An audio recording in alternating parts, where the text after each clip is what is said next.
The blood rushed to Lorraine Vance's ears as she stood at the altar for the second time in her 23 years. Watching another man she thought she loved sprint out of the small wooden church in Animas Forks, Colorado, leaving nothing but dust motes dancing in the afternoon sunlight where he had stood moments before. The gasps from the handful of witnesses echoed through the cramped space, bouncing off the rough-hewn walls like accusations, and Reverend Patterson's weathered face crumpled with something that looked uncomfortably like pity. She stood frozen in her mother's altered wedding dress, the ivory fabric yellowed with age and smelling faintly of lavender and mothballs, her bouquet of wild columbines trembling in her white-knuckled grip. This time hurt worse than the first, though she would never admit it aloud. Her friend Sarah Morrison rushed forward, heels clicking against the warped floorboards, but Lorraine held up one shaking hand to stop her approach. The humiliation burned through her chest like whiskey, hot and caustic, making it difficult to draw breath. She had been so certain that Thomas Brennan was different from William Hayes, the first man who had abandoned her at the altar 3 years ago in 1879. Thomas had courted her properly for 8 months, brought her wildflowers every Sunday after church, spoken of the future with such conviction that she had allowed herself to believe again. But apparently, the sight of her walking down the aisle triggered something in men, some fundamental revulsion that sent them fleeing into the Colorado wilderness. "Lorraine, honey," her mother whispered from the front pew, her voice cracking with shared shame.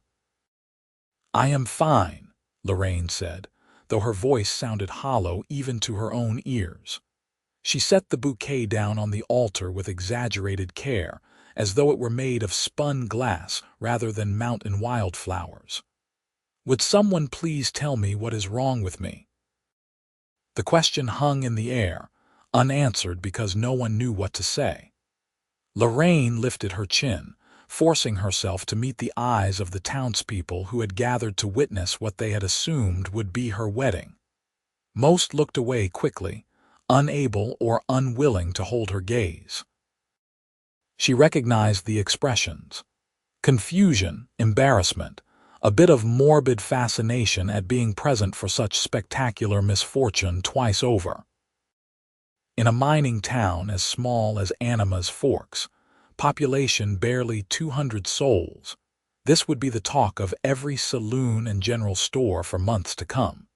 She walked down the aisle with measured steps, refusing to run despite every instinct screaming at her to flee.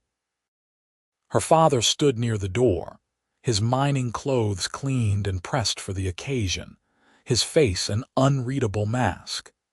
He had never said much about William Hayes abandoning her, had simply returned to work the next day as though nothing had happened. Now he opened his mouth as if to speak, but Lorraine shook her head and brushed past him into the brilliant June afternoon of 1882. The town of Animas Forks sprawled before her in its ramshackle glory, perched at nearly 12,000 feet in the San Juan Mountains. Wooden buildings clung to the steep slopes like barnacles, connected by muddy streets that turned treacherous in winter and dusty in summer. The Animas River rushed through the canyon below, its voice a constant roar that became background noise to anyone who lived here long enough. Beyond the town, mountains rose in every direction, their peaks still crowned with snow despite the advancing summer. It was beautiful and brutal in equal measure, a place where fortunes were made in the silver mines and lost just as quickly.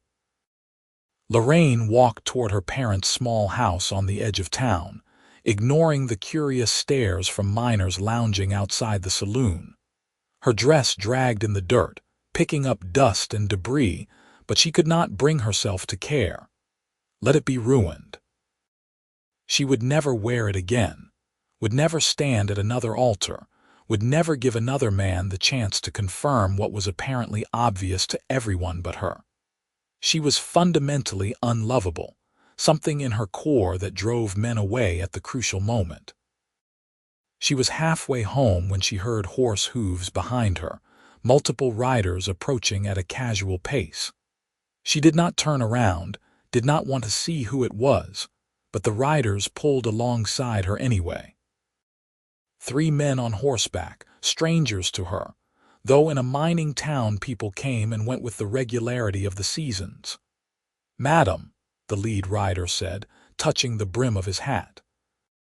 He was young, maybe 25 or 26, with dark hair and a narrow face that reminded her unpleasantly of a fox. "You seem to be in some distress. Can we offer you assistance?" "No, thank you," Lorraine said without looking up, continuing to walk. "That is a mighty fine dress to be walking through the dirt," another rider commented. "Special occasion," the third man laughed, a sound with edges to it. "Maybe she is running from her own wedding." Lorraine stopped walking and finally looked at them. All 3 wore the dusty clothes of men who spent more time in the saddle than on the ground, and their horses bore the marks of hard travel. Something in their eyes made her skin prickle with warning, a calculation that had nothing to do with genuine concern. "I am fine," she said firmly. "Good day, gentlemen." She tried to walk on, but the lead rider urged his horse forward, blocking her path. "Now that is not very friendly. We are new to town, just rode in today. Maybe you could show us around, tell us where a man might find a drink and a game of cards." "The saloon is back that way," Lorraine said, pointing behind her. "Anyone there can help you. Please let me pass." "What is your hurry?" The fox-faced man leaned down in his saddle, bringing his face closer to hers. She could smell whiskey on his breath, stale and sour. "A pretty woman like you should not be walking alone, might be dangerous." The threat was implicit but clear. Lorraine's heart began to pound, but she kept her voice steady. "This is my town. I am perfectly safe. Now please move your horse." For a moment, she thought he might refuse, thought she might have to scream for help in the town that had just watched her get abandoned for the second time. But then, a new voice cut through the tension, low and calm, and carrying an authority that made all 3 men straighten in their saddles. "The lady asked you to move." Lorraine turned to see a 4th rider approaching from the direction of town, and despite everything that had happened today, despite her determination never to trust another man, her breath caught slightly at the sight of him. He sat tall in his saddle, broader through the shoulders than the other 3 men combined, with sun-darkened skin and eyes the color of slate.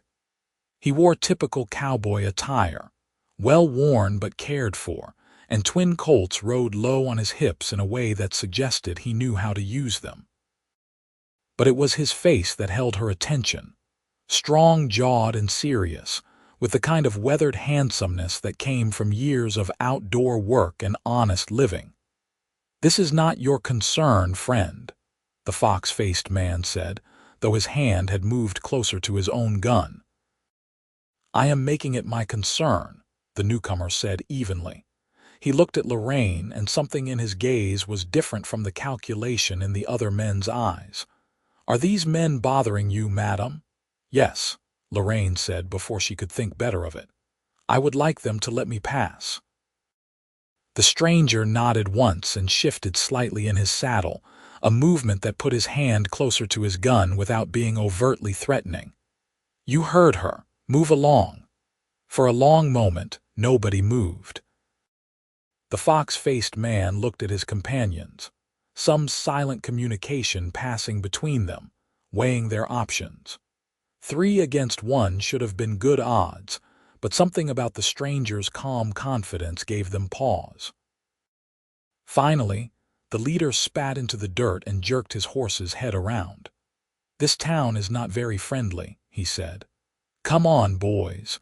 We will find better hospitality elsewhere."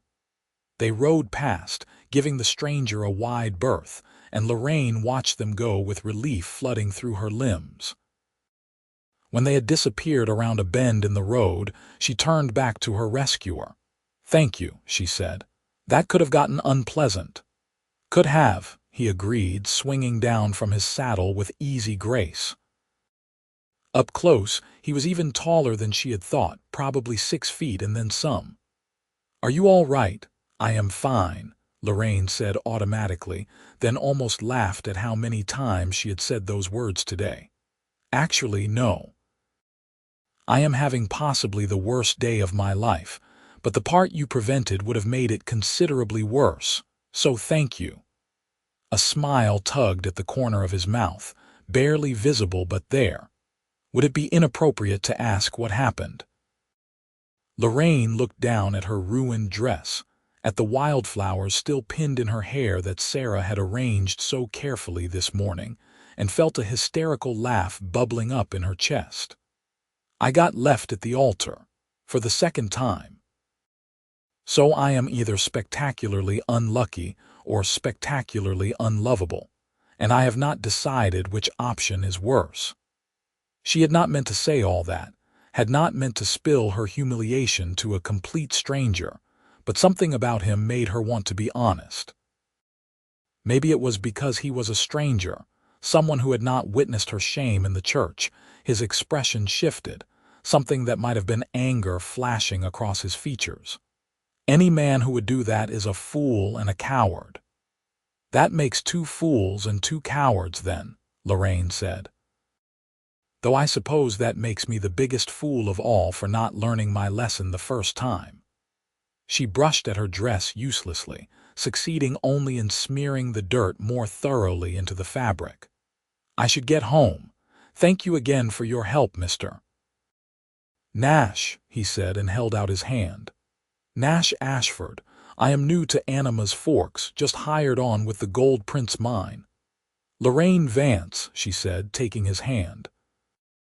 His grip was firm and warm, calloused from hard work, and he shook her hand the way he might shake a man's hand, with respect rather than the delicate touch most men used with women. She found she appreciated it. "Welcome to our town, such as it is. I am afraid your first day has not shown it at its best." "Seems to me the town is fine," Nash said. "It is some of the people in it who need work." Something about the way he said it, matter of fact rather than pitying, loosened the knot in Lorraine's chest just slightly. "Well, welcome anyway. If you need anything, the general store is run by Mr. Chen. He is honest and fair. The boarding house is run by Mrs. Murphy. She is strict about no drinking and no gambling in the rooms, but the food is good and the beds are clean." "Thank you," Nash said. He hesitated, then added, "If those men bother you again, you let me know." "You do not even know where to find me," Lorraine pointed out. "Anima's Forks is not very big," Nash said. "I will figure it out." Despite everything, Lorraine felt herself smile just a little. "No, I suppose it is not." "Good day, Mr. Ashford." "Good day, Miss Vance." He swung back into his saddle and touched his hat to her before riding toward town. Lorraine watched him go, then continued her walk home, trying very hard not to think about slate-colored eyes and the first kind words she had heard all day. Her mother was waiting on the porch when Lorraine arrived, still wearing her church dress, her hands twisted together anxiously. "Oh, honey, come inside. Let me help you out of that dress." Lorraine allowed herself to be led inside the small 2-room house, allowed her mother to unfasten the dozens of tiny buttons running down her back, allowed the dress to pool around her feet. She stood in her chemise and petticoats, staring at the wall, feeling hollowed out. "What did he say?" she asked quietly. "Thomas, when he ran, did he say anything?" Her mother was quiet for a long moment. "He said he could not do it, that he thought he could, but when it came down to it, he just could not." "But why?" The question came out anguished, ripped from somewhere deep in her chest. "What is wrong with me?" "Nothing is wrong with you," her mother said fiercely, gripping Lorraine's shoulders and turning her around. "You listen to me, Lorraine Marie Vance. Those men are the ones with something wrong with them, not you." You are smart and strong and beautiful, and if they are too blind or too cowardly to see it, that is their failing, not yours." Lorraine wanted to believe her, wanted it desperately, but the evidence suggested otherwise. Two men, two abandonments. The common factor was her. "Maybe I am not meant to marry," she said. "Maybe I am meant to be alone." "You are 23 years old," her mother said. "You have plenty of time." But Lorraine was not sure she wanted more time, not if it meant more opportunities for humiliation and heartbreak. Maybe it would be better to accept spinsterhood now, to stop hoping for something that clearly was not meant to be. Her father came home an hour later, still in his church clothes, and sat down heavily at the kitchen table. "Thomas left town," he announced. "Took his horse and rode out heading south. Good riddance to him." "Henry," Lorraine's mother said warningly, "what, it is true, he is a coward and we are well rid of him." Her father looked at Lorraine, his weathered face softening slightly. "You deserve better than that, girl." "Better than both of them." Lorraine nodded, not trusting her voice, and excused herself to her small room. She lay down on her narrow bed, still in her undergarments, and stared at the ceiling. Outside, the sun was beginning its descent behind the western peaks, painting the sky in shades of orange and pink. In a few hours, darkness would fall and tomorrow would come, and she would have to face the town and their pity and their gossip. She closed her eyes and tried not to think about Nash Ashford and the way he had looked at her, not with pity or calculation but with simple respect. It did not matter. He was just passing through, another miner chasing silver dreams, and she was done with men anyway. Done with hoping, done with trusting, done with standing at altars waiting for someone to choose her. She was done. The next morning, Lorraine forced herself out of bed before dawn and dressed in her most practical clothes. A simple brown skirt and white shirtwaist, her hair braided and pinned up severely. If she was going to be a spinster, she might as well look the part. She helped her mother make breakfast, forcing down eggs and biscuits that tasted like sawdust, and then announced her intention to go to the general store. "Are you sure?" her mother asked. "You do not have to face people yet." "I cannot hide forever," Lorraine said, "and we need flour." The walk to the general store took her through the heart of town, past the assay office and the saloon and the handful of shops that served the mining community. Men were already heading up into the mountains to their shifts, lunch pails in hand, and women were hanging laundry and sweeping porches. Several people saw her and looked away quickly, conversations dying on their lips. Lorraine kept her head high and her eyes forward, refusing to acknowledge their discomfort. Mr. Chen greeted her with his usual quiet courtesy when she entered the store, a small blessing. He was from China originally, had come to work on the railroads and stayed when the work dried up, opening this store in a town that needed one. Some people refused to do business with him because of his ancestry, but Lorraine's father had always said that a man's character mattered more than where he came from, and Mr. Chen had more character than most white men in town. "Miss Vance," he said, nodding, "what can I get for you today?" "5 pounds of flour, please," Lorraine said. "And some sugar if you have it." While Mr. Chen measured out her order, the bell above the door chimed and 2 women entered, Mrs. Patterson, the Reverend's wife, and Mrs. Brennan, Thomas's mother. Lorraine's stomach dropped. She had hoped to avoid this conversation indefinitely. "Lorraine," Mrs. Patterson said, her voice dripping with false sympathy. "How are you, dear?" "Well, thank you," Lorraine said, keeping her tone neutral. Mrs. Brennan looked uncomfortable, her hands clutching her shopping basket tightly. "I am so sorry about Thomas," she said in a rush. "I do not know what got into him. He has been strange lately, nervous and jumpy.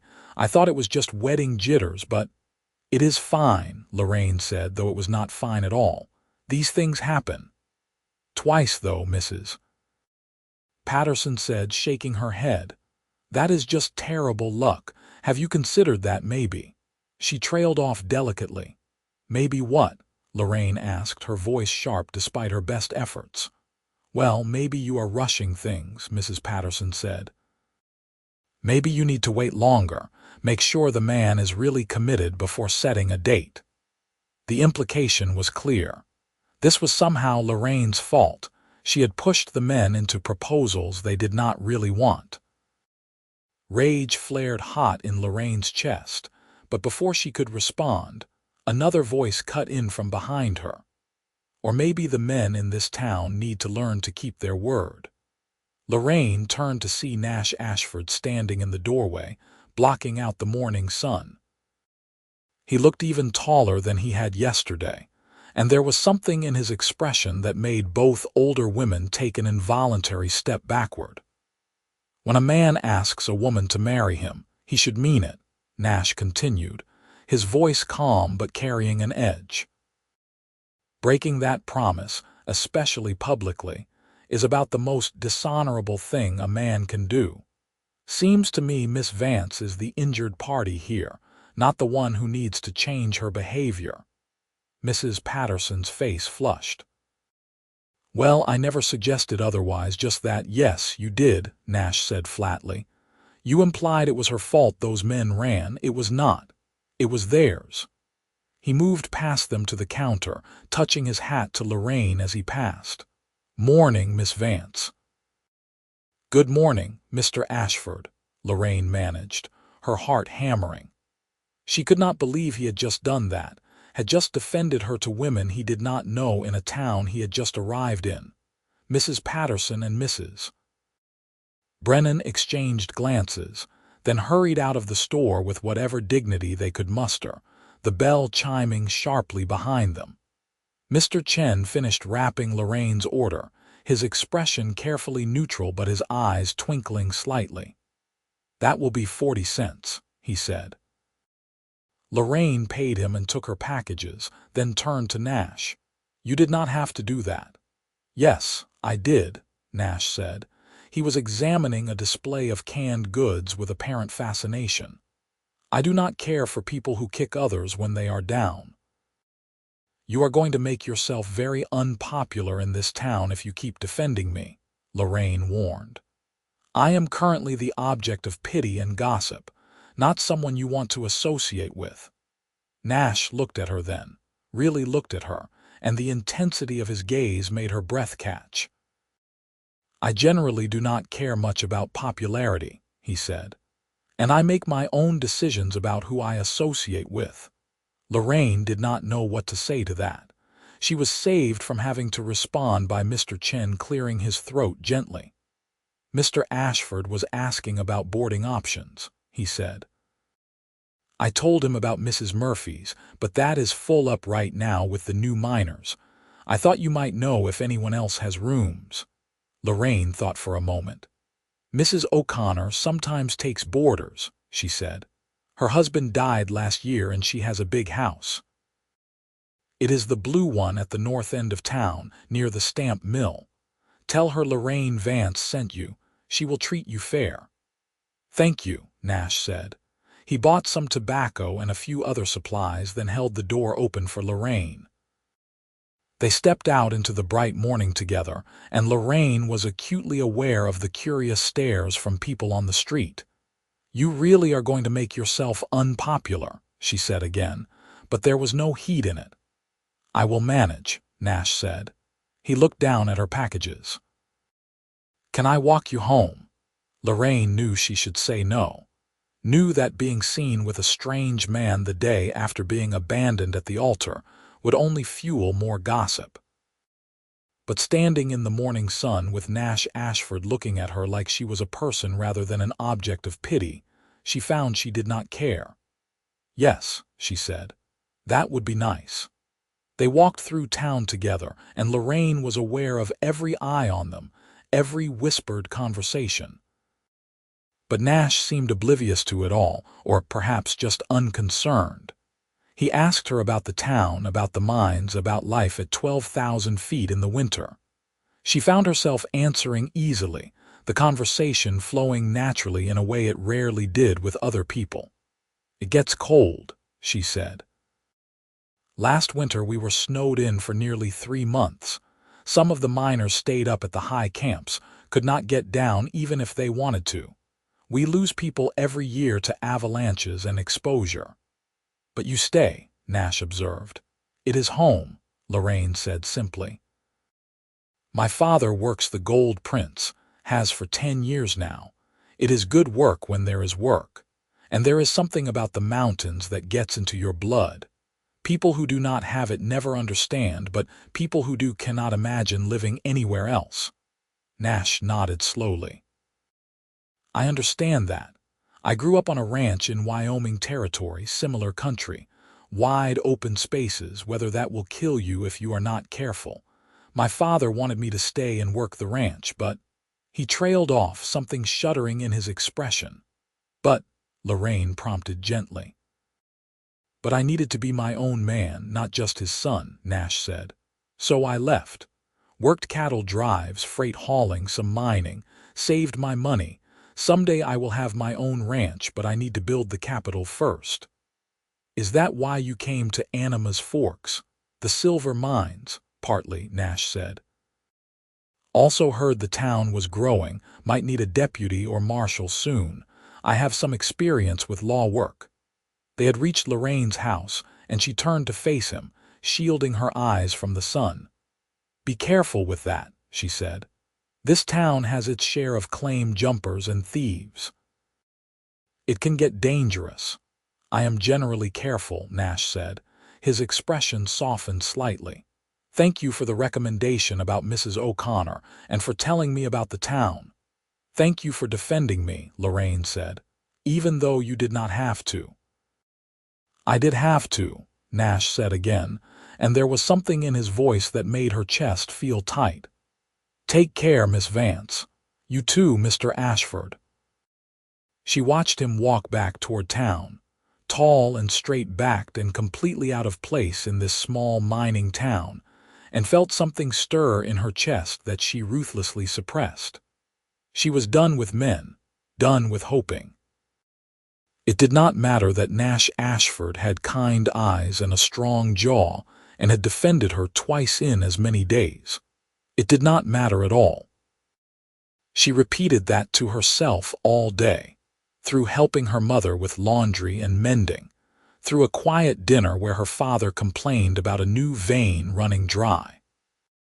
She repeated it that night as she lay in bed, staring at the ceiling, trying very hard not to think about slate-colored eyes and a voice that sounded like quiet thunder.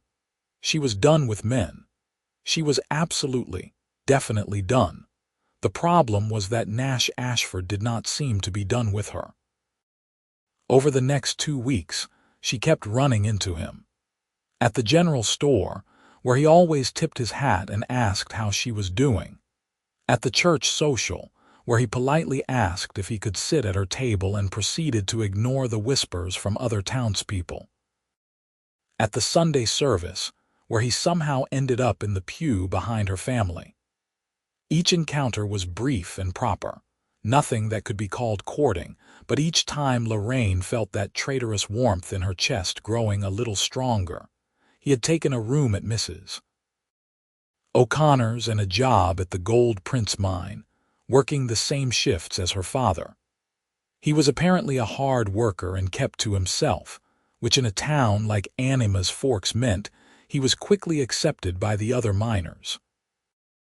Her father mentioned him a few times, always approvingly, talking about how Nash had helped shore up a dangerous tunnel or had bought drinks for the crew after a particularly good find. "He is a good man," her father said one evening.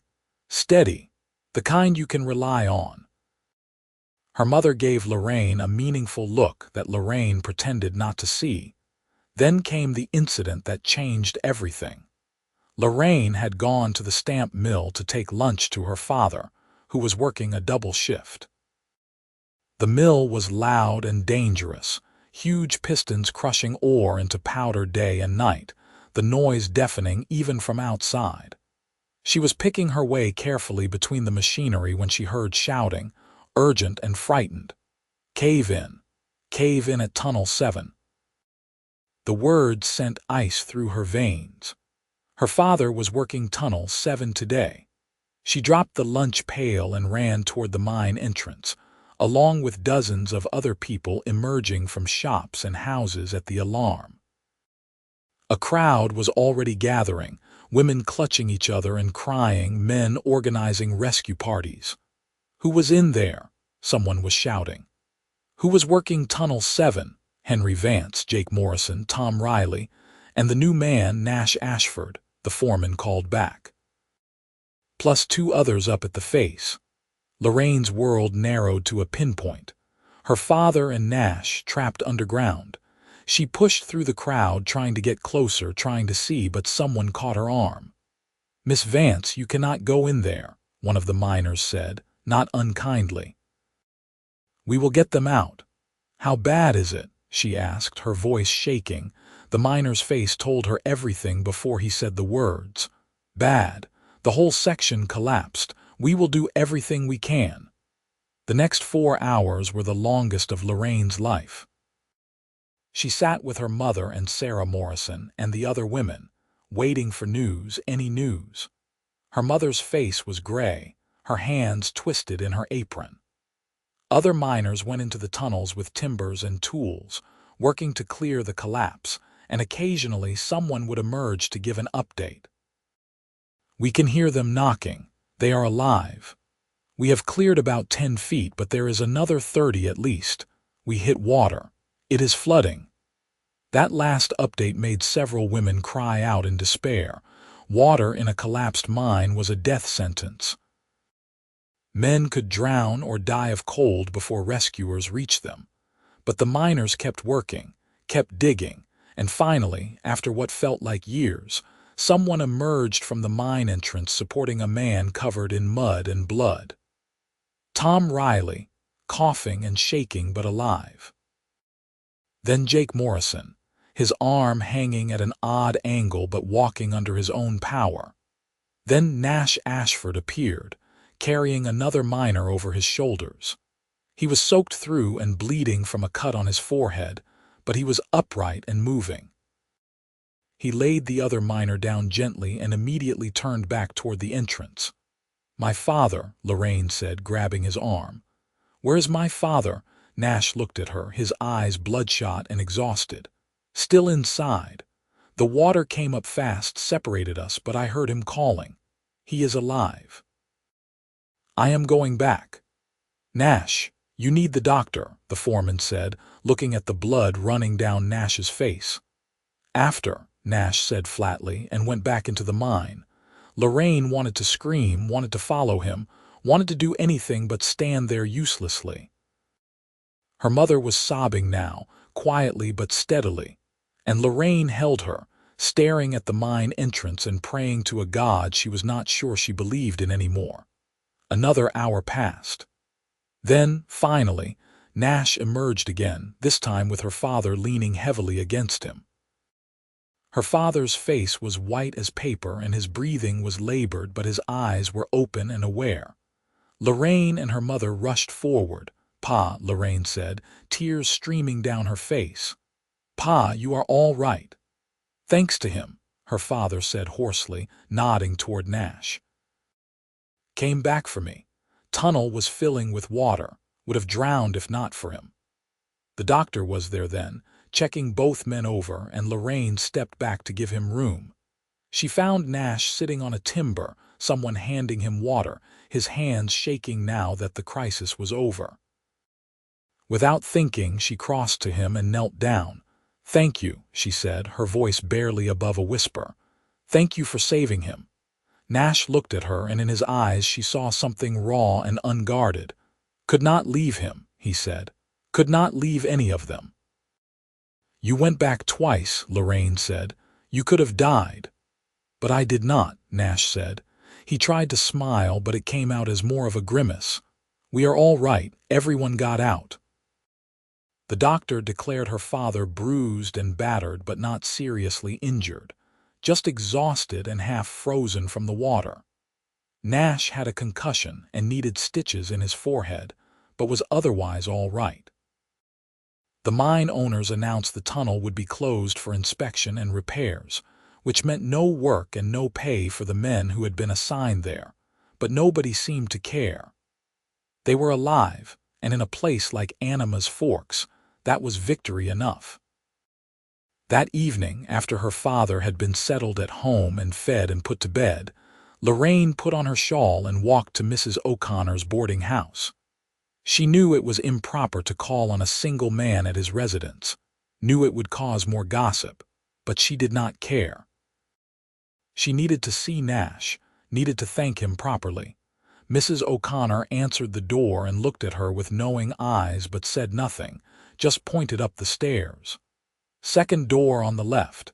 He is resting but awake." Lorraine climbed the narrow staircase and knocked softly.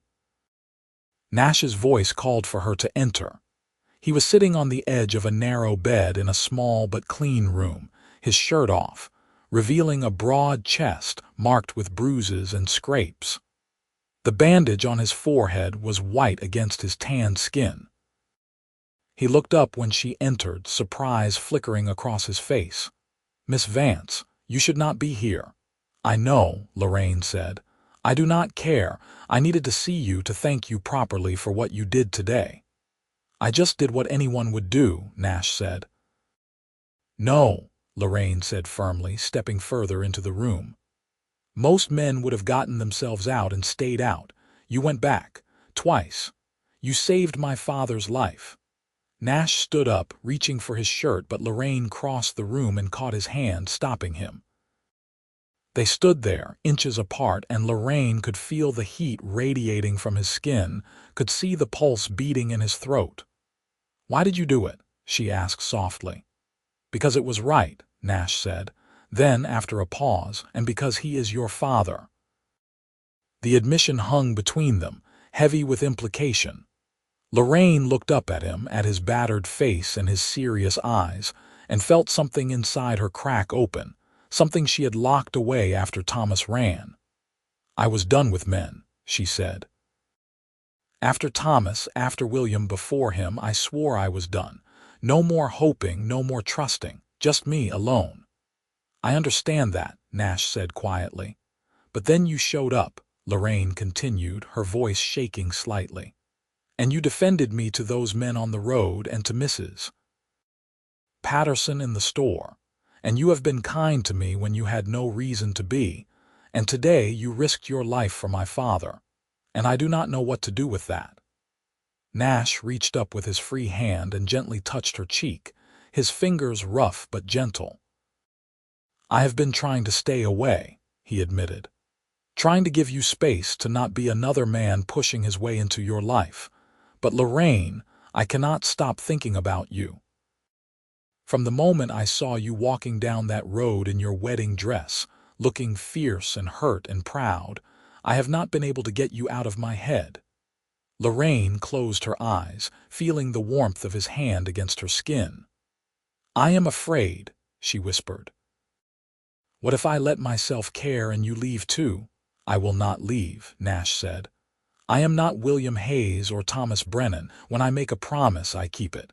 "How can you be sure?" Lorraine asked, opening her eyes to look at him. "They probably thought they would keep their promises too. Did they?" Nash asked. "Because from what I have heard around town, William Hayes had a gambling problem he kept hidden and got in debt to some bad people. Left town 2 steps ahead of men who wanted him dead. And Thomas Brennan had been carrying on with a woman in Silverton, could not choose between her and you until the moment of truth." Lorraine stared at him. "I did not know that. Nobody told me that. People prefer gossip to truth," Nash said, "but that is what happened. It was not about you, Lorraine. It was about them and their own failings. You deserved better than both of them." Tears pricked at Lorraine's eyes, not from sadness but from relief. It had not been her. All this time, she had thought something about her drove men away, but it had been their own weaknesses, their own inability to be honest. "I am scared," she said again. "I know," Nash said. "I am scared too. I have never felt this way about anyone before. But I would rather be scared with you than safe and alone." Lorraine made a decision then, one that felt both terrifying and absolutely right. She rose on her toes and kissed him. Nash froze for half a heartbeat, then his arms came around her, pulling her close. His lips were warm and gentle, and he kissed her like she was something precious, something to be cherished. Lorraine melted into him, her hands sliding up to his shoulders, feeling the solid strength of him, the realness. When they finally broke apart, both breathing hard, Nash rested his forehead against hers. "Stay with me," he said. "Not tonight, not like that, but stay with me. Let me court you properly. Let me prove that I am not going anywhere." "People will talk," Lorraine said, but she was smiling. "Let them talk," Nash said. "I do not care about anyone but you." Lorraine stepped back, straightening her shawl, trying to compose herself. "Then yes," she said, "court me, but slowly. I need time." "We have all the time in the world," Nash promised. Lorraine left Mrs. O'Connor's that night with her heart feeling lighter than it had in years. The next morning, Nash appeared at her door with wildflowers, the same columbine she had carried in her abandoned wedding bouquet, and asked her father's permission to call on her. Her father, still sore and moving slowly from his ordeal, looked Nash up and down and then nodded. "You saved my life," he said. "And my daughter seems to like you, but you hurt her, and there will not be enough mountain between here and Wyoming to hide you from me." "Understood, sir," Nash said seriously. "I have no intention of hurting her." And so began the strangest, sweetest courtship Lorraine had ever experienced. Nash took her on walks through the mountains, showing her hidden valleys filled with wildflowers. He brought her small gifts, nothing expensive but always thoughtful. A book of poetry, a pretty rock from the mine, a carved wooden bird. He sat with her family in the evenings, playing cards with her father and helping her mother with chores without being asked. He was also completely honest with her, in a way that was both refreshing and occasionally uncomfortable. When she asked about his past, he told her about growing up on the ranch in Wyoming, about his difficult relationship with his father who wanted him to be something he was not, about the years of wandering trying to figure out who he was.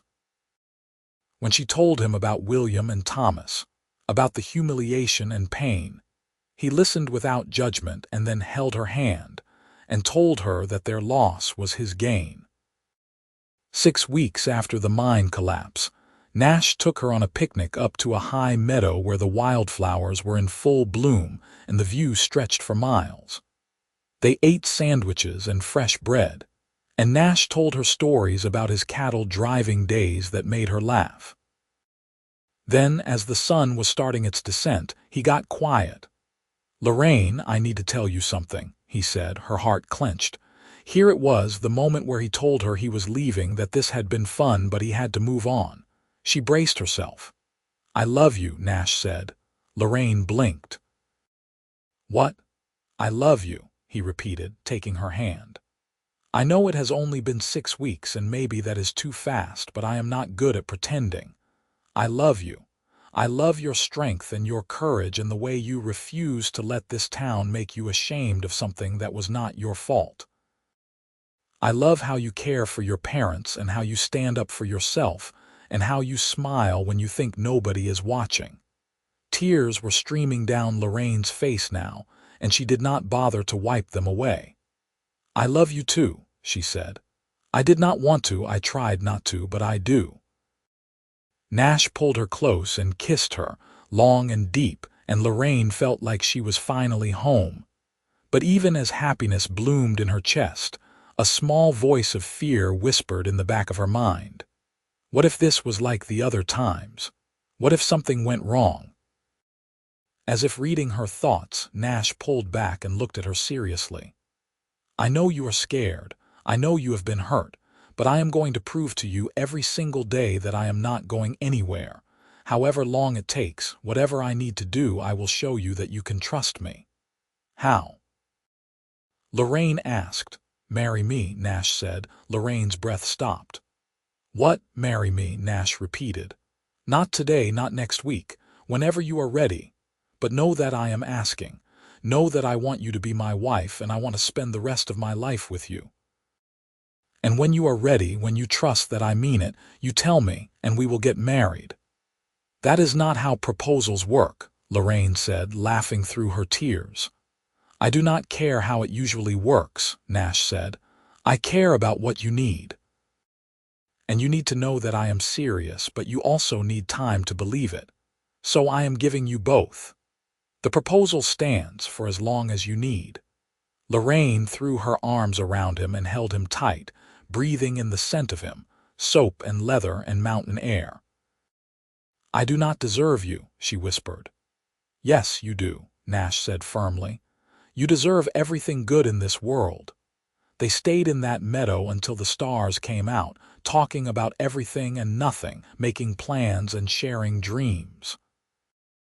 Nash wanted his ranch someday, a place where he could raise horses and cattle and build something permanent. Lorraine wanted a real house, not just 2 rooms with a garden and maybe children someday. They wanted the same things, a life together, a future. When Nash finally walked her home, the whole town seemed to be watching, but Lorraine did not care anymore. Let them watch. Let them see that she had found someone who stayed. But of course, it could not be that simple. Small towns never made anything simple. 2 days later, Thomas Brennan rode back into Anima's Forks. Lorraine was at the general store when she saw him through the window, tying his horse up outside the saloon. Her stomach dropped, all the old hurt and humiliation rushing back.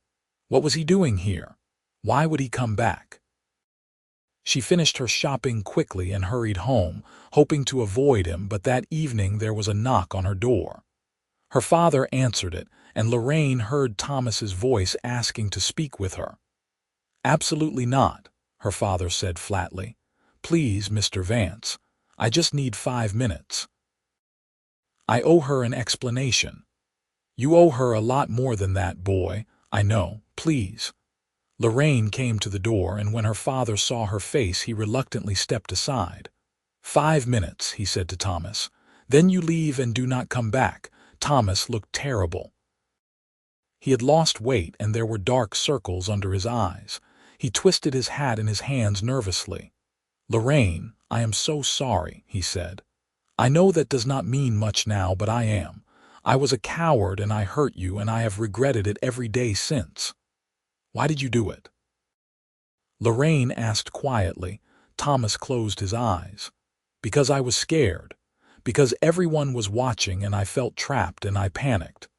I knew it was wrong even as I was running, but I could not stop myself. And then I was too ashamed to come back, too ashamed to face you. So why are you here now? Lorraine asked. Because I heard you are courting someone new, Thomas said. Nash Ashford, and I wanted to make sure you knew that what I did was not about you. You did nothing wrong, Lorraine. It was all me, my weakness, my failure. I did not want you to think it was your fault. Despite everything, Lorraine felt a small measure of gratitude toward him for that. Thank you, she said. That actually helps, hearing you say it. Are you happy? Thomas asked. With Ashford? Yes, Lorraine said, and realized it was completely true. I am. Thomas nodded, something sad and wistful crossing his face. Good, you deserve to be happy. I hope he treats you better than I did. He put his hat back on and turned to leave, then paused. For what it is worth, I did love you. I was just too much of a coward to follow through. I am sorry for that. He left then, riding out of town that same night, and Lorraine watched him go with a strange sense of closure. She had her explanation, had the confirmation that it truly was not about her, and somehow that made it easier to let go of the lingering hurt. When she told Nash about Thomas's visit, he listened carefully and then asked, How do you feel? Better, actually, Lorraine said.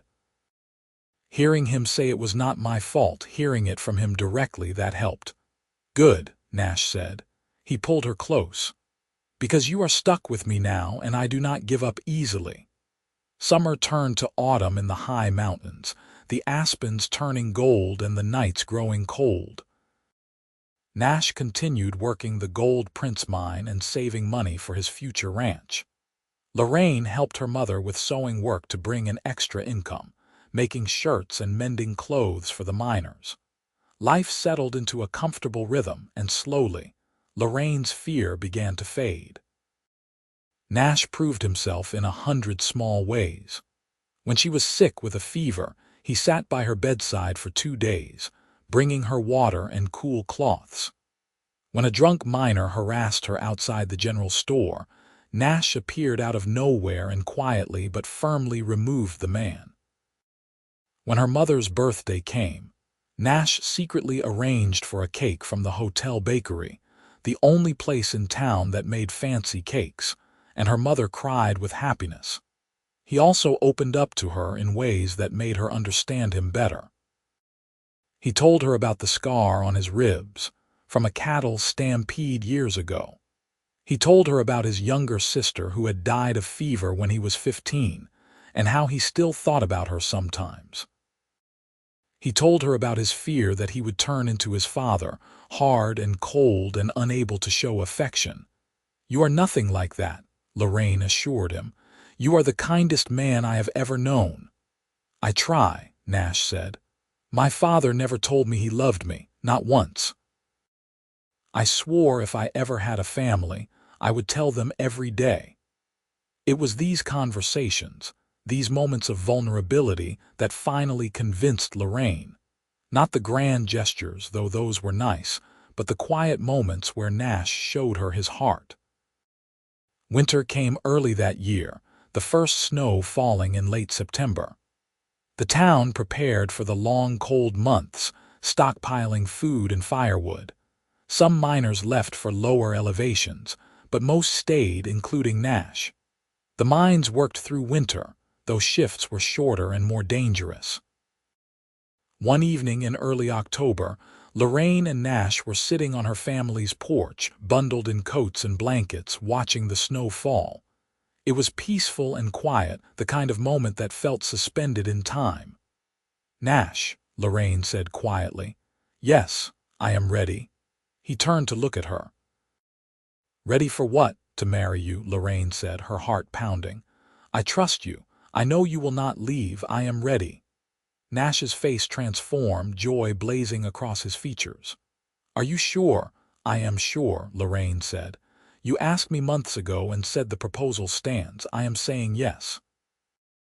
Nash pulled her into his arms and kissed her deeply, and Lorraine kissed him back with all the love and trust and hope she had been holding back. When they finally broke apart, both breathing hard, Nash was grinning. "When?" he asked. "Soon," Lorraine said. "Before the snows get too deep. I do not want a big wedding, just family and close friends, and I am not wearing my mother's dress again." "We could go to Silverton," Nash suggested. "Get married there, make a fresh start of it." Lorraine considered that, then shook her head. "No, here, in Anima's Forks. I am not going to let my past chase me out of my own town. We get married here, and everyone can see that I found someone who stayed." Nash smiled and kissed her forehead. "Here it is, then." They told her parents that night, and her mother cried happy tears while her father shook Nash's hand and told him to take care of his daughter. They told the Reverend the next day, and to his credit, Reverend Patterson did not mention the previous 2 attempts, just congratulated them and checked his calendar. "How about 3 weeks from now?" he suggested. "November 3rd. That gives you time to prepare, but it is before the really heavy snows. 3 weeks. Lorraine felt a flutter of nerves but pushed it down. Nash was not William or Thomas. He would be there. The town buzzed with the news. Some people were supportive, happy for Lorraine and impressed by Nash. Others were skeptical, wondering if she would be left at the altar for a 3rd time. Lorraine heard the whispers and ignored them. She knew the truth. Nash knew about the whispers too, and it made him angry in a quiet, dangerous way. "I should make an announcement," he said. "Tell the whole town that I will be there, that I would never do that to you." "No," Lorraine said. "Let them talk. When you show up, when we actually get married, that will be answer enough." The 3 weeks passed quickly. Lorraine made herself a new dress, a simple but elegant design in deep blue, her favorite color. Sarah agreed to stand with her, and Nash asked another miner named Daniel Andrews to stand with him. They kept everything small and simple, just the way Lorraine wanted. The night before the wedding, Nash came to dinner at her parents' house. After they ate, he asked to speak with Lorraine alone, and they walked out into the cold November evening. "I want you to know," Nash said, taking both her hands in his, "that I will be there tomorrow. No matter what happens, no matter what might try to stop me, I will be at that church. If I have to fight through a blizzard, if I have to crawl over broken glass, I will be there. You understand me?" "I know," Lorraine said, and she realized she truly did believe him. "I am not worried." "Good," Nash said. He kissed her softly. "Tomorrow, you become my wife, and I become the luckiest man in Colorado." The morning of November 3rd dawned clear and cold, the sky brilliant blue above the snowy peaks. Lorraine woke early, her stomach fluttering with nerves that were different from last time. She was not afraid Nash would not show up. She was just nervous about the wedding itself, about standing in front of the town again. Sarah came over to help her dress and fix her hair, chattering excitedly about the ceremony. Her mother fussed over every detail, making sure everything was perfect. Her father, dressed in his best suit, smiled at her with pride and affection. "You look beautiful, girl," he said. "And Nash Ashford is a good man. Better than those other 2 idiots combined." "Thanks, Pa," Lorraine said, kissing his cheek. They walked to the church together, the same little wooden building where she had been abandoned twice before. But today felt different. Today felt right. The church was fuller than she had expected, miners and their families packed into the pews. Word had spread, and people had come to see if she would be abandoned again or if Nash would actually go through with it. Lorraine held her head high and walked to the front, Sarah beside her. And there, standing at the altar in a clean black suit she had never seen him wear before, was Nash Ashford. He looked nervous, which made her love him even more, and when their eyes met, he smiled. Not a small, polite smile, but a huge, genuine smile that lit up his whole face. Lorraine felt answering joy bubble up in her chest. Reverend Patterson cleared his throat. "Dearly beloved, we are gathered here today to join Nash Ashford and Lorraine Vance in holy matrimony." Lorraine barely heard the rest of the ceremony. All her attention was focused on Nash, on his hands holding hers, on his voice steady and sure as he repeated his vows. When it came time for her vows, she spoke clearly, loud enough for everyone to hear. "I take you, Nash Ashford, to be my husband.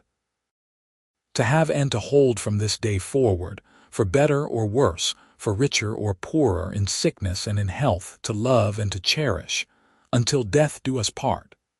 Nash's eyes were shining with emotion and his voice was rough when he spoke his own vows. "I take you, Lorraine Vance, to be my wife. To have and to hold from this day forward, for better or worse, for richer or poorer, in sickness and in health, to love and to cherish, until death do us part. And I swear to you, before God and all these witnesses, that I will never leave you. I will stay by your side through everything, always." The addition to the traditional vows made several people in the congregation murmur, but Lorraine did not care. Tears were streaming down her face as Nash slipped a simple gold band onto her finger. "I now pronounce you man and wife," Reverend Patterson said, smiling broadly. "Nash, you may kiss your bride." Nash pulled Lorraine close and kissed her deeply, and the church erupted in applause and cheers. When they broke apart, both grinning like fools, Lorraine saw that several women in the congregation were crying happy tears, including her mother. They walked back down the aisle together, husband and wife, and emerged into the brilliant November sunshine. Someone had organized a small reception at the hotel, and they spent the afternoon celebrating with friends and family. Nash never left her side, his arm around her waist, introducing her to everyone as my wife with such pride and happiness that Lorraine fell in love with him all over again. As the sun was setting, painting the mountains in shades of orange and gold, Nash pulled her aside. "Ready to go home, Mrs. Ashford?" Lorraine loved the sound of that, loved being Mrs. Ashford. "Where is home?" "I rented us a little cabin," Nash said. "Just outside town with a view of the mountains. It is not much, but it is ours." The cabin was small but cozy, with a wood stove and a real bed and windows that looked out at the peaks. Nash carried her over the threshold, making her laugh, and then set her down gently. "I love you," he said, cupping her face in his hands. "Thank you for trusting me. Thank you for giving me a chance." "I love you too," Lorraine said. "Thank you for being the man who stayed."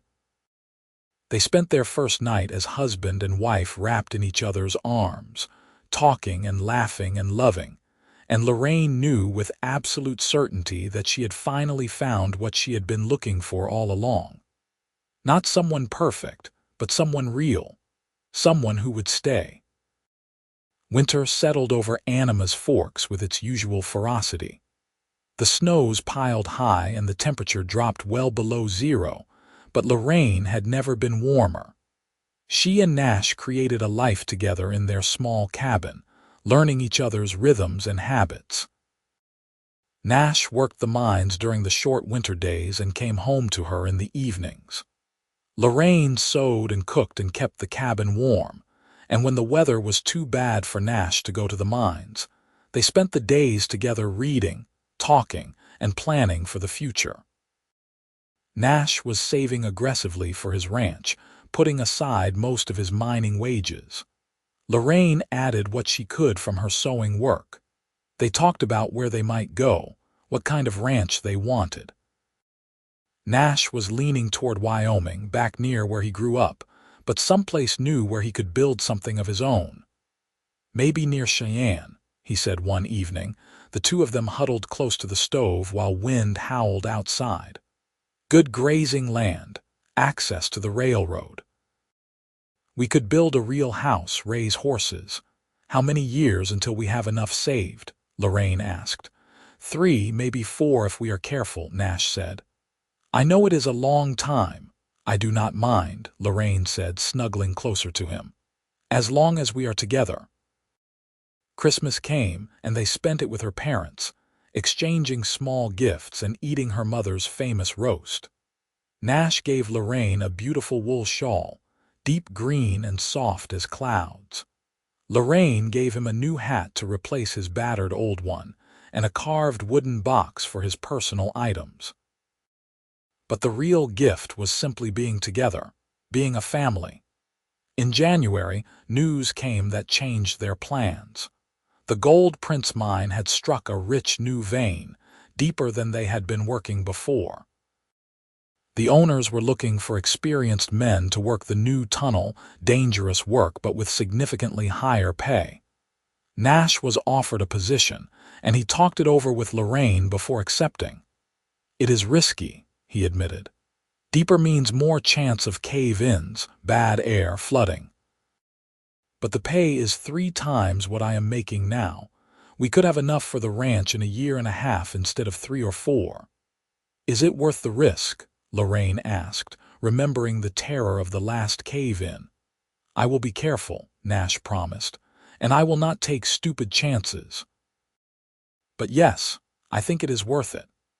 Lorraine agreed reluctantly, and Nash started on the new tunnel crew in February. The work was indeed dangerous, and he came home exhausted every night, but the increased pay was significant. By spring, they had saved more than Lorraine had dared hope.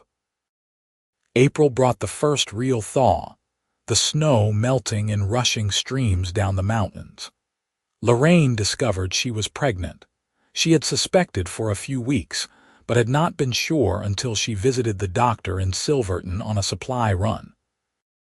When he confirmed it, joy and terror mingled in her chest. A baby. She and Nash were going to have a baby. She told him that evening, standing in their cabin with the door open to let in the spring air. Nash stared at her for a long moment, and then his face split into the biggest smile she had ever seen. He picked her up and spun her around, laughing with pure happiness. "A baby," he kept saying. "We are having a baby." "Are you happy?" Lorraine asked, though the answer was obvious. "Happy does not even begin to cover it," Nash said. He set her down gently, suddenly cautious. "Are you all right? Do you need to sit down? Should you be working?" Lorraine laughed. "I am fine. Women have been having babies since the beginning of time. I am not made of glass." But Nash was protective anyway, insisting she rest more and do less heavy work. He started working even longer hours at the mine, determined to save enough so that Lorraine would not have to work at all once the baby came. Lorraine tried to argue, but secretly she was touched by his devotion. She told her parents the news, and her mother cried happy tears and immediately started knitting baby clothes. Her father grunted and said that Nash better work hard to support his growing family, but his eyes were soft with affection. Summer came, and Lorraine's belly began to swell. She felt the baby move for the first time in late June, a flutter like butterfly wings, and she grabbed Nash's hand and placed it on her stomach. When he felt the movement, his eyes filled with tears. "That is our child," he said in wonder. "That is our baby." The months passed in a blur of preparation and anticipation. Nash built a cradle in his spare time, sanding it smooth and painting it white. Lorraine sewed tiny clothes and blankets. They argued good-naturedly about names, Nash preferring traditional family names while Lorraine wanted something more unique. In October, as the aspens turned gold again and the first snows threatened, Lorraine went into labor. It was a long, difficult labor that lasted through the night and into the next day. Nash stayed by her side the whole time, holding her hand and wiping her forehead, refusing to leave even when her mother suggested he wait outside. The midwife from Silverton, Mrs. Chen's sister-in-law, who had come to stay with them for the last month, worked efficiently and calmly. Finally, as the sun was setting on the second day, Lorraine gave one last push and heard the most beautiful sound in the world, her baby crying. "It is a girl," the midwife announced, holding up a tiny, red-faced infant. "A healthy baby girl." Nash was crying openly now, and Lorraine was too exhausted to do anything but smile.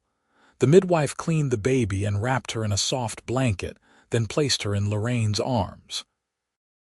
She was perfect.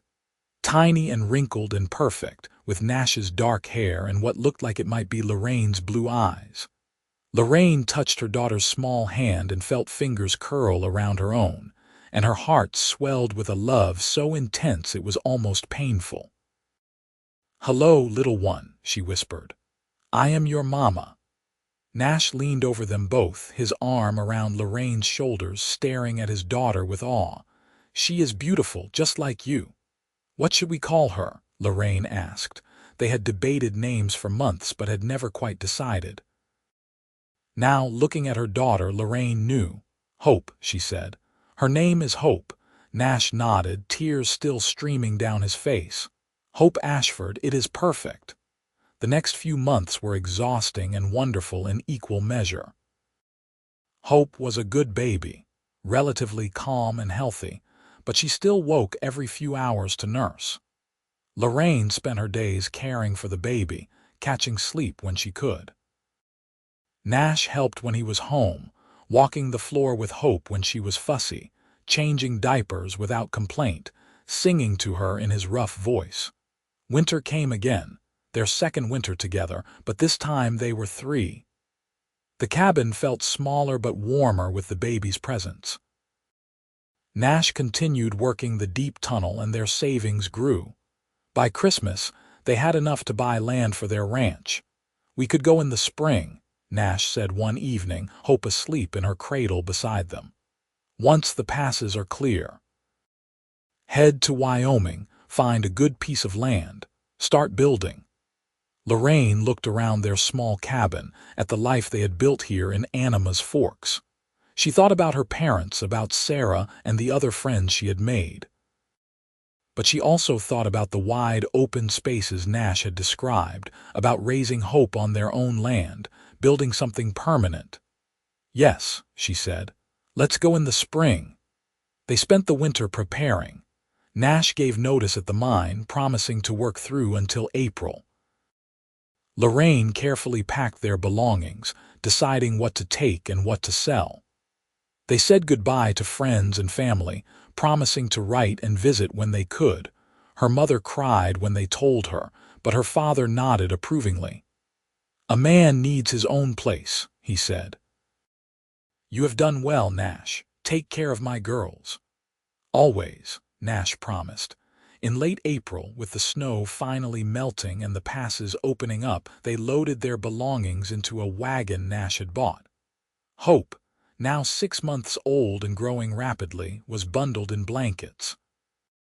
Lorraine sat beside Nash on the wagon seat. Her parents and Sarah and other friends gathered to see them off. "You come back and visit," her mother said, hugging Lorraine tightly. "We will," Lorraine promised. "And you come see us once we are settled." Nash shook hands with her father and climbed onto the wagon. He picked up the reins and looked at Lorraine. "Ready?" Lorraine looked back at Anima's Forks one last time, at the mountains that had been her home for her whole life. She thought about the 2 times she had stood alone at the altar in that little wooden church, about the pain and humiliation she had endured. And she thought about Nash, about how he had stayed, how he had proven day after day that he meant his promises. "I am ready," she said. They rode out of town together, heading north toward Wyoming and their future. The journey took nearly 2 weeks, traveling slowly with the baby. They followed old mining roads and trails, camping under the stars at night. Hope was remarkably good-natured about the journey, content to be held and rocked by the motion of the wagon. Wyoming territory spread before them, vast and open in ways that even the Colorado mountains had not been. Rolling grasslands stretched to the horizon, broken by streams and rocky outcroppings. They passed through small towns and settlements, always pushing a little further, looking for the perfect spot. They found it in early May, a beautiful valley about 40 miles northeast of Cheyenne. A stream ran through it, and there was good grass and shelter from the wind. A man named Peterson owned it, but was selling to move back east. Nash negotiated a fair price, and they bought 320 acres with room to expand later. "This is it," Nash said, standing in the middle of their new land, turning slowly to take it all in. "This is home." Lorraine, holding Hope in her arms, looked at the endless sky and the waving grass and felt a sense of rightness settle over her. "Yes," she agreed, "this is home." They lived in the wagon while Nash built their house. It was hard work, cutting and hauling timber, digging the foundation, raising the walls. Lorraine helped when she could, holding boards and mixing mortar, Hope strapped to her back or napping in the wagon. By July, they had a small but solid house, 2 rooms with a loft that could be finished later for more bedrooms. Nash bought their first horses in August, good stock from a rancher near Cheyenne.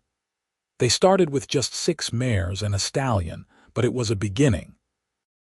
He built a corral and a small barn, and Lorraine planted a garden. They worked from dawn to dusk, building their dream piece by piece. By the time winter came, they had a working ranch.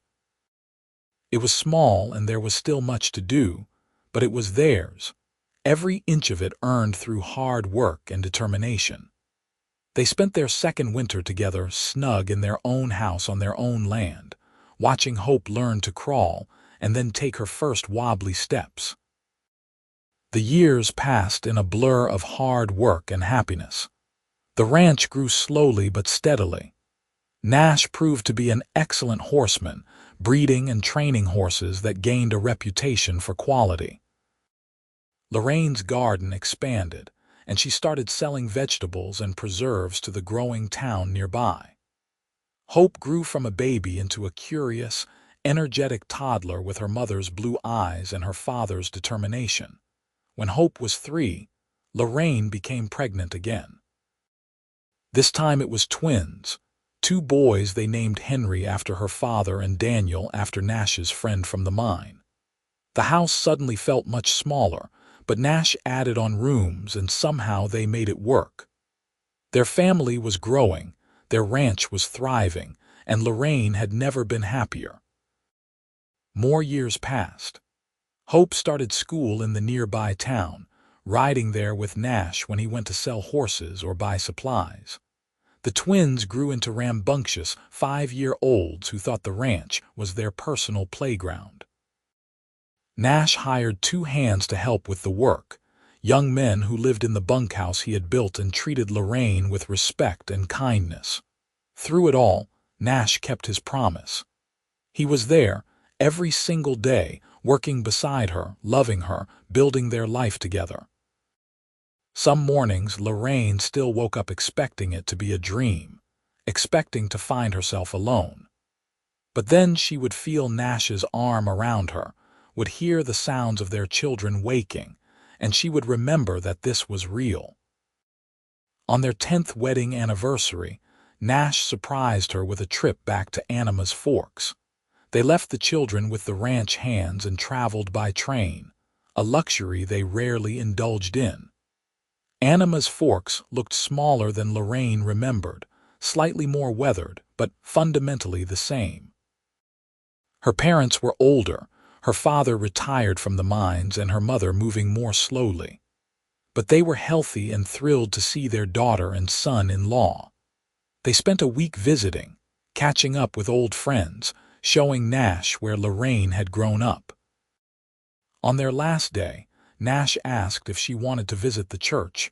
Lorraine hesitated, then nodded.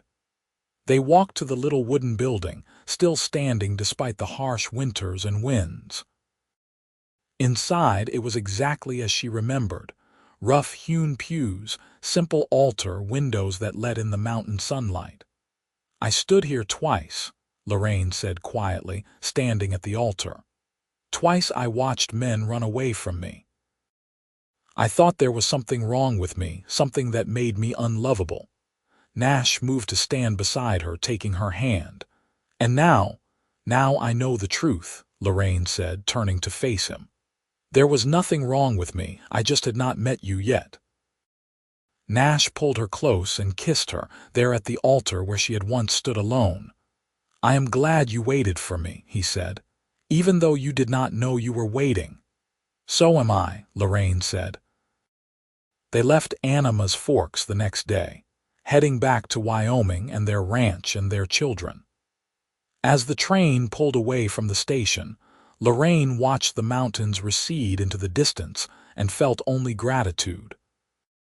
Gratitude for the hard times that had made her strong, for the heartbreaks that had taught her the value of true love, for the town that had shaped her into who she was.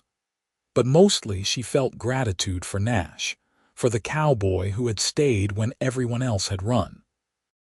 The ranch continued to grow over the following years. By their 15th anniversary, they had expanded to nearly 1,000 acres and were running both horses and cattle. Nash had gained a reputation throughout Wyoming territory for breeding excellent horses, and buyers came from as far as Denver and Omaha to purchase his stock. Lorraine's garden had evolved into a small orchard, and her preserves were sold in stores throughout the territory. Hope, now 18, had grown into a beautiful and capable young woman who could ride as well as any man and had her father's head for business. She helped manage the ranch accounts and correspondence, and several young men from nearby ranches had already come calling, much to Nash's consternation. The twins, Henry and Daniel, were 13 and full of energy, constantly testing boundaries and getting into mischief, but they were good boys with kind hearts. And there were two more children now. Emma, age 7, with her mother's curly hair and sunny disposition, and little Samuel, just turned 3, who followed Nash everywhere like a devoted shadow. Sitting on the porch of their expanded house one evening in the summer of 1897, watching the sun set over their land while their children played in the yard, Lorraine felt a contentment so deep it was almost overwhelming. "What are you thinking about?" Nash asked, settling into the rocking chair beside her. He was 41 now, his dark hair showing threads of silver, his face weathered by years of outdoor work, but to Lorraine he was just as handsome as the day he had ridden into her life.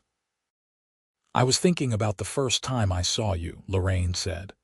"Riding up to stop those men from bothering me. I was wearing my wedding dress, covered in dust, probably the most pathetic sight you had ever seen." "You were the most beautiful thing I had ever seen," Nash corrected. "Standing there so proud and fierce despite everything that had happened. I think I fell in love with you right then, though I did not admit it to myself yet." "Really?" Lorraine asked, surprised. "Really," Nash confirmed. He reached over and took her hand, his thumb rubbing over her wedding ring. "I looked at you and thought, there is a woman who has been knocked down but refuses to stay down. There is someone worth knowing." "And 15 years later," Lorraine asked teasingly. "Am I still worth knowing?" Nash laughed. 15 years later, I wake up every morning grateful that you said yes to me, that you trusted me enough to take that chance. I know what it cost you, Lorraine. I know how scared you were." "I am not scared anymore," Lorraine said softly. "You have proven yourself 1,000 times over. You are the best husband, the best father, the best partner I could have ever hoped for." Nash lifted her hand to his lips and kissed it gently. "You made me want to be all those things. Before I met you, I was just drifting, working here and there, not really building toward anything. You gave me purpose. You gave me a reason to be better." They sat in comfortable silence, watching their children play. Hope was teaching Emma how to braid flowers into chains while the twins tried to teach Samuel how to skip stones, though at 3 he mostly just threw rocks into the water with great enthusiasm. "You ever think about those other men?" Nash asked quietly. "William and Thomas." Lorraine considered the question. She had not thought about either of them in years. "Sometimes," she admitted, "but only to feel grateful that they left. If they had not, I would have married one of them and been miserable, probably. I would never have been free to meet you." "I wonder what happened to them," Nash mused. "I heard William died in a gambling dispute a few years after he left Anima's Forks," Lorraine said. "And Thomas ended up marrying that woman in Silverton, had 3 children and runs a feed store. Sarah told me in her last letter." "Do you wish them well?" Nash asked. "I suppose I do," Lorraine said, surprised to find it was true. "They were weak men, but I do not wish them harm. They gave me the greatest gift, really, even if they did not mean to." "What gift is that?" "They taught me what love is not," Lorraine said. "So when the real thing came along, I recognized it." Nash smiled and squeezed her hand. "I love you, Mrs. Ashford." "I love you too, Mr. Ashford." Little Samuel came running up to the porch then, his chubby legs churning, face flushed with excitement. "Papa, Papa, I threw a rock really far." Nash scooped him up, settling him on his lap. "Did you now? How far?" "This far." Samuel spread his arms as wide as they would go, which made Nash and Lorraine both laugh. Hope climbed the porch steps, Emma's hand in hers. "Mama," Emma wants to know if she can have a horse of her own for her birthday. Can I? Emma asked, bouncing on her toes. Please? Lorraine looked at Nash, who shrugged with a smile. We are a horse ranch. I suppose our daughter should have her own horse. Emma squealed with delight and threw her arms around Nash's neck, nearly dislodging Samuel. The twins thundered up the steps, demanding to know if they could get new rifles for their birthday, and suddenly the peaceful evening was filled with the cheerful chaos of family. Lorraine watched Nash patiently answer each child's questions, his strong arms holding Samuel while Emma bounced around him, his face patient and loving as he listened to the twins' arguments for why they needed better rifles. This was the man who had promised to stay, who had kept that promise through 15 years of hard work and harder times, through pregnancies and childbirth and sick children and failed crops and harsh winters. He had stayed through all of it, steady as a mountain, loving her and their children with a devotion that never wavered. That night, after the children were finally in bed and the house was quiet, Nash and Lorraine lay together in their room. The window was open, letting in the cool night air and the sounds of the ranch, horses moving in the corral, the distant call of a coyote, the rustle of wind through grass. Nash, Lorraine said softly. Thank you. For what? For being the man who stayed, Lorraine said. For seeing me when I felt invisible, for loving me when I thought I was unlovable, for giving me this life, this family, this happiness. Nash rolled over to face her, his expression serious in the moonlight. Lorraine, you have it backward. Thank you for giving me a chance when you had every reason not to. Thank you for trusting me with your heart after it had been broken. Thank you for building this life with me, for giving me these children, for making me a better man than I ever thought I could be. Lorraine reached up and touched his face, running her fingers through his hair. We are quite a pair, are we not? Both so grateful, both so aware of how lucky we are. Because we know what it is like not to have this, Nash said. I spent years alone, not really connecting with anyone. You spent years hurt and scared. We both know how precious this is. I hope our children never have to learn that lesson the hard way, Lorraine said. I hope they always know they are loved and valued. They will, Nash promised. We will make sure of it. He kissed her then, slow and sweet, and Lorraine melted into him.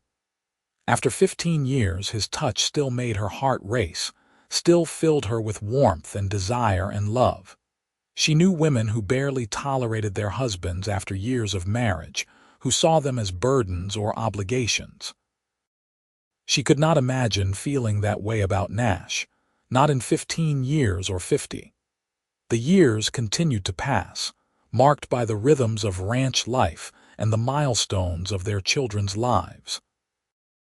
Hope married a good man from a neighboring ranch when she was 21, a young cowboy named James who treated her with respect and love. Nash walked her down the aisle with tears streaming down his face, and Lorraine remembered standing at an altar herself, watching a different man approach. But this time the groom did not run. This time love won, and Hope and James were married in a small ceremony in the newly built church in their nearest town. They settled on James's family ranch, just 10 miles away, close enough to visit regularly. The twins went off to college in Cheyenne when they were 18, both interested in becoming veterinarians. Emma developed a talent for painting, her sketches of ranch life and Wyoming landscapes gaining attention. Samuel grew into a quiet, thoughtful boy who loved books and seemed destined for a different life than ranching, though he loved the ranch and his family dearly. Nash and Lorraine grew older together, their hair turning gray, their faces gaining lines and weathering. The ranch remained prosperous, though they eventually hired a manager to handle the day-to-day operations as they slowed down. They spent their time with their grandchildren, Hope having given them 3 so far, and traveling occasionally to visit the twins in Cheyenne or take Samuel to museums and libraries in bigger cities. On their 25th anniversary in 1907, their children threw them a surprise party at the ranch. Friends and neighbors came from miles around, and there was food and music and dancing. Hope and James's children ran around with other children from neighboring ranches, and the twins brought their new wives, both lovely young women Lorraine instantly adored. As the sun set and the party continued, Nash pulled Lorraine away from the crowd, leading her to their favorite spot on a hill overlooking the ranch buildings and the valley beyond. 25 years, he said, his arm around her shoulders. Where has the time gone? I do not know, Lorraine said, leaning into him, but I would not change a single moment of it. Not even the hard parts, Nash asked. The winters when we barely scraped by, the year the fever took half our herd, the times we were so tired we could barely move. Not even those, Lorraine said firmly, because we went through them together. We faced every challenge side by side, and that made all the difference. Nash was quiet for a moment, then said, I need to tell you something. Lorraine looked up at him, concerned by his serious tone. What is it? I saw Thomas Brennan last week, Nash said, in Cheyenne when I went to visit the boys. Lorraine's heart skipped a beat. She had not heard that name in years, had not thought about him in even longer. Oh, he did not see me, I do not think, Nash continued, but I saw him. He looked old, Lorraine, old and tired and sad. He was with his wife and grown children, but there was something about him, something defeated, and I realized something. What? Lorraine asked quietly. He has spent the last 25 years regretting what he did, Nash said. Regretting running away from you. I could see it in his face, in the way he moved. He made the biggest mistake of his life that day, and he knows it. Lorraine did not know what to say. She tried to imagine what her life would have been like if Thomas had stayed, if he had actually married her. She probably would have been reasonably content, probably would have had children and a decent life. But would she have been truly happy? Would she have known this deep, abiding love she shared with Nash? I am glad he ran, she said finally. Is that terrible? I do not wish him harm, but I am glad he ran, because it left me free to find you. It is not terrible, Nash said. It is honest. And I am glad too, because if he had stayed, I would have ridden into Anima's Forks and met you and realized you were already married. I would have spent the rest of my life knowing the woman I was meant to be with was with someone else.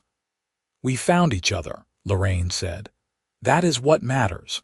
We found each other when we both needed it most. They stood there together, watching the last light fade from the sky, watching their family and friends celebrate below. 25 years of marriage, 25 years of partnership and love and building a life together. And if Lorraine had her way, they would have at least 25 more. The years rolled on in the pleasant rhythm that Lorraine had come to treasure. Nash turned 50, then 55, his hair now fully gray but his body still strong from years of ranch work. Lorraine was 53, her own hair silver and her hands showing the wear of decades of hard work, but she felt more beautiful than she ever had at 20. Nash told her so regularly, and she believed him. Their family continued to grow. Hope had 5 children now, 3 girls and 2 boys. Henry had married and was practicing veterinary medicine in Cheyenne, with 1 daughter. Daniel had married and moved to Denver to teach at the veterinary college there, with twin boys of his own. Emma had shocked everyone by falling in love with a traveling portrait artist and moving to San Francisco, where she had become quite successful in her own right. Samuel had gone east to study at Harvard and was now working as a librarian in Boston, content and happy in his quiet life. The ranch was still thriving. now being run primarily by Hope's husband James with help from their older children. But Nash still helped out when he could. Lorraine had slowed down more, her joints aching in cold weather, but she still kept her gardens and made her preserves and welcomed the seemingly endless stream of grandchildren who visited. In the summer of 1912, Nash fell ill. It started as just a cough, nothing to worry about, but it grew worse.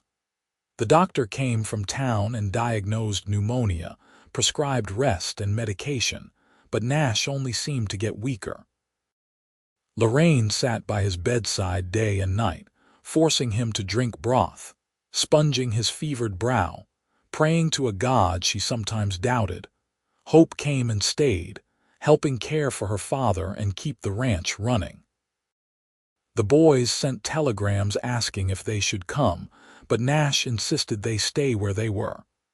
"I am not dying yet," he told Lorraine with a weak smile, "just resting." But for 3 long weeks, Lorraine lived in fear that she would lose him, that after 30 years together, death would take him from her. She could not imagine life without Nash, could not picture waking up each morning without him beside her, could not face a future that did not include his steady presence. And then, slowly, he began to improve. The cough eased, his fever broke, and his strength gradually returned. By September, he was back on his feet, thinner and moving more carefully, but alive and present and himself. The illness had scared them both, had reminded them that their time was not infinite. They were in their 50s now, had already lived longer than many people in this harsh country. So they made a decision to savor every moment, to appreciate every day they had together. They took to sitting on the porch every evening, watching the sunset over their land, holding hands and talking or simply being quiet together. Nash told Lorraine stories he had never shared before, about his childhood and his time before they met. Lorraine told him things she had kept private, fears and dreams and memories. "I am not ready to lose you," Lorraine said one evening. "I know that is selfish, that we all die eventually, but I am not ready." "I am not going anywhere yet," Nash promised. "I plan to be around to meet all our grandchildren and maybe a great-grandchild or two." "You better keep that promise," Lorraine said. "You are the man who stays, remember." Nash smiled and kissed her forehead. "I remember, and I am staying." He kept that promise. They had 10 more years together, 10 precious years of grandchildren and quiet evenings and simple happiness. Nash did get to meet his first great-grandchild, Hope's oldest daughter having a son in 1918. Nash held the baby with tears in his eyes, marveling at the continuation of their family line. In 1922, Nash passed away peacefully in his sleep at the age of 66, Lorraine beside him as she had been for 40 years. The funeral was huge. People coming from throughout Wyoming and Colorado to pay their respects to a man who had been respected and loved by all who knew him. Lorraine stood at his graveside on their ranch, the place they had built together, surrounded by their children and grandchildren and great-grandchildren. She was 65 years old, and the grief threatened to swallow her whole. But as she looked at her family, at the legacy of love she and Nash had created, she felt gratitude overwhelming the sorrow. He had stayed. Through 40 years of marriage, through every challenge and trial, he had stayed. He had loved her faithfully and completely, had given her a life beyond her wildest dreams. And even though he was gone now, what they had built together would continue. Lorraine lived another 15 years, remaining on the ranch and watching her family continue to grow and thrive. She told her grandchildren and great-grandchildren stories about Nash, about the cowboy who had ridden into Anima's Forks and changed her life. She told them about standing alone at the altar twice, about thinking she was unlovable, about learning what true love really meant. "Never settle," she told them. Wait for someone who stays. Wait for someone who chooses you every single day, not just on the wedding day. That is real love. When Lorraine passed away peacefully in 1937, at the age of 80, she was buried beside Nash on the hillside overlooking the ranch they had built together. Their children and grandchildren and great-grandchildren gathered to mourn her and celebrate her life. And as they stood at her grave, they told stories about a woman who had been left at the altar twice but had refused to give up on love, and a cowboy who had proven that real love means staying. The ranch remained in the family for generations, each one adding to what Nash and Lorraine had started. And on the porch of the main house, now expanded and modernized but still recognizably the same building Nash had constructed so many years ago, hung a wooden sign carved by their grandson. It read simply, "Built on love that stayed," because in the end, that was their story. Not a tale of perfect people or a life without challenges, but a story of two people who found each other when they most needed it, who chose each other every single day, and who built something lasting and beautiful together. Lorraine had stood alone at the altar twice, abandoned and humiliated, thinking she was broken and unlovable. But Nash Ashford had been the man who stayed, who saw her worth when she could not see it herself, who loved her faithfully through 40 years of marriage. And that love, that commitment, had created a legacy that would last for generations. It was a love story for the ages, set against the backdrop of the Wild West, a tale of heartbreak transformed into hope, of abandonment redeemed by devotion, of a woman who learned to trust again, and a man who proved himself worthy of that trust every single day. And somewhere in the vast Wyoming sky, perhaps two souls still sit together on a hillside, watching the sun set over the land they loved, holding hands as they had in life, together for eternity as they had been in their years on earth. Because some loves are strong enough to last forever. Some promises are kept beyond death, and some cowboys really do stay.